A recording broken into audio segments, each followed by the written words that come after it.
Случалось ли вам чувствовать, будто ваша грудная клетка скована, каждый вдох дается с трудом, а изнуряющий кашель преследует вас и днем, и в ночные часы?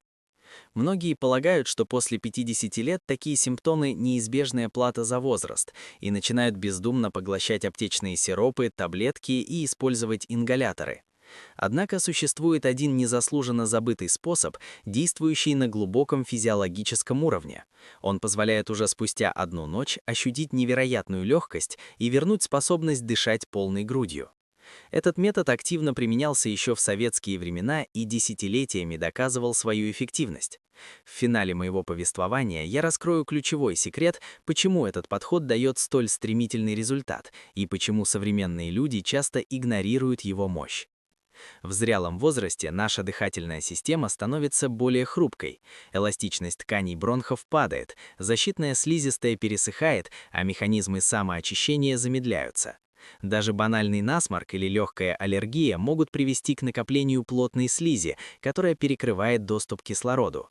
Обычные медикаменты зачастую лишь маскируют проблему, подавляя кашлевой рефлекс, но не решая задачу очистки ресничатого эпителия, тех самых микроскопических щеточек, которые должны выталкивать загрязнение наружу. Здесь на сцену выходит ингаляция с использованием обычной пищевой соды. Это не просто кухонный порошок, а мощный инструмент, который деликатно воздействует на дыхательные пути, растворяет вязкие пробки и восстанавливает правильный щелочной баланс, купируя воспаление. Наука подтверждает, щелочная среда активирует работу эпителия и укрепляет местный иммунитет. Для людей старше 50 лет это критически важно, так как помогает избежать хронических воспалений. Позвольте привести пример. Моя пациентка, которой исполнилось 62 года, долгое время мучилась от тяжелого утреннего кашля. Никакие травы и дорогие препараты не приносили облегчения. Мы внедрили щелочные ингаляции, строго соблюдая пропорции и температурный режим. Буквально после первой процедуры она ощутила, как грудь раскрылась, а мокрота начала отходить естественным путем. Спустя 7 дней регулярных сеансов приступы практически сошли на нет. Это не магия, а чистая физиология и механика. Безопасность метода напрямую зависит от точности. Концентрация и температура раствора имеют решающее значение. Пар должен быть мягким, чтобы не обжечь ткани, но достаточно насыщенным для воздействия на слизь. Техника вдоха также важна, только размеренное и глубокое дыхание позволяет раствору достичь самых отдаленных участков бронхов. Многие считают соду бабушкиным методом, но законы биологии не меняются, щелочная среда по-прежнему остается лучшим помощником для самоочищения легких. Представьте, вы засыпаетесь с чувством тяжести, а просыпаетесь с ощущением абсолютной чистоты в легких. Если повторять процедуру несколько дней подряд, резервы дыхательной системы восстанавливаются, а воспалительные процессы затухают. Сегодня этот метод часто называют пережитком, хотя в профессиональной физиотерапии он до сих пор считается золотым стандартом для поддержания здоровья пожилых людей. Перед тем, как мы перейдем к детальной инструкции, я прошу вас подписаться на канал и поставить лайк. Это поможет вам не пропустить важные пояснения о том, как за одну ночь освободить бронхи от застоя. Практическое применение. Как вернуть легкость за одну ночь. Теперь перейдем к конкретике. Принцип действия здесь – мягкое, но глубокое проникновение. Для приготовления раствора взрослому человеку потребуется примерно половина чайной ложки соды на 1 стакан горячей воды. Температура воды должна составлять около 55 или 60 градусов Цельсия. Слишком горячий пар вызовет ожог, а холодный не даст эффекта. Техника выполнения проста. Делайте медленный вдох через нос или рот, в зависимости от того, используете ли вы ингалятор или обычную емкость. Вдох должен длиться 3-4 секунды, затем следует короткая пауза на 1-2 секунды и плавный выдох на 4-5 секунд. Процедура должна занимать от 10 до 15 минут. Не старайтесь вдыхать слишком резко, доверьтесь естественному ритму. Для достижения стойкого результата достаточно повторять ингаляции 2-3 вечера подряд.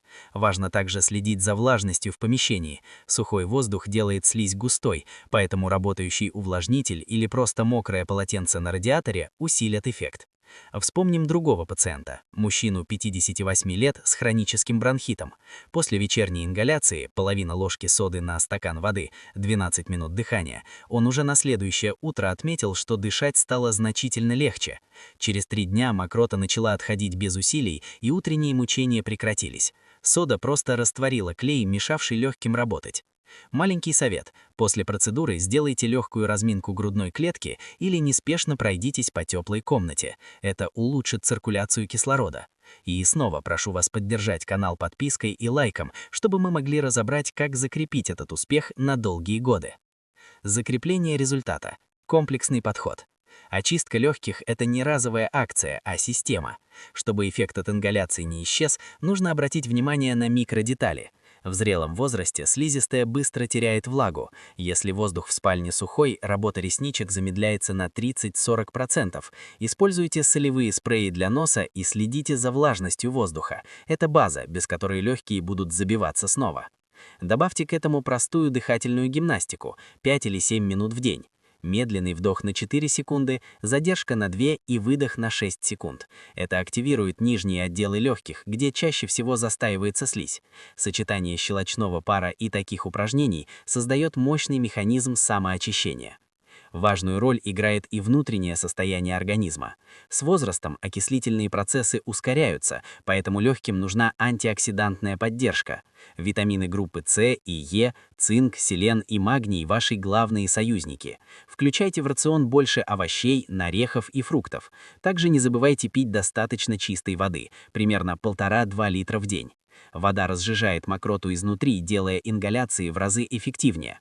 Вспомним пациента 65 лет. Ингаляции ему помогли, но только после корректировки питания и водного баланса кашель исчез окончательно.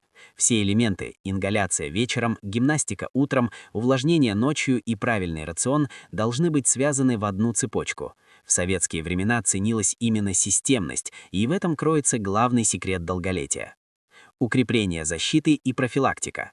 Наши легкие ежедневно атакуются вирусами и пылью. Чтобы местный иммунитет работал как часы, организму нужны кирпичики, витамин А для целостности слизистой и витамин С для борьбы с инфекциями. Пациентка 66 лет смогла забыть о сезонных бронхитах только тогда, когда к ингаляциям добавила продукты, богатые этими элементами, и контроль внешней среды. Избегайте табачного дыма и резких перепадов температур. Физическая активность, даже обычная прогулка в течение 15–20 минут, заставляет кровь быстрее бежать по сосудам легких, вымывая токсины. В качестве профилактики, даже если вас ничто не беспокоит, уделяйте 5–10 минутам осознанному дыханию. Это снижает уровень стресса, который, как ни странно, тоже делает мокроту более вязкой. Утром полезно выпивать стакан теплой воды с лимоном. Это мягко пробуждает слизистую. Итог. Ваша инвестиция в качество жизни. Подводя итог, мы видим стройную систему. Щелочная ингаляция содой для глубокого очищения, увлажнение воздуха и слизистой, ежедневная дыхательная гимнастика, поддержка организма через воду и витамины, физическая активность и контроль внешней среды. Когда эти звенья соединяются, ваши легкие начинают работать в режиме автопилота. Вы просыпаетесь с ясной головой и легким дыханием. Это не просто избавление от кашля, это возвращение к полноценной, активной жизни. Каждая минута, потраченная на эти простые действия, вернется к вам годами здоровья. Начните действовать уже сегодня. Сделайте первую ингаляцию, проветрите комнату, выпейте стакан воды. Ваши легкие ответят вам благодарностью. И в последний раз напомню, подпишитесь и поставьте лайк, чтобы мы могли и дальше делиться с вами проверенными методами долголетия. Дышите легко, ведь это самая большая ценность, доступная каждому из нас.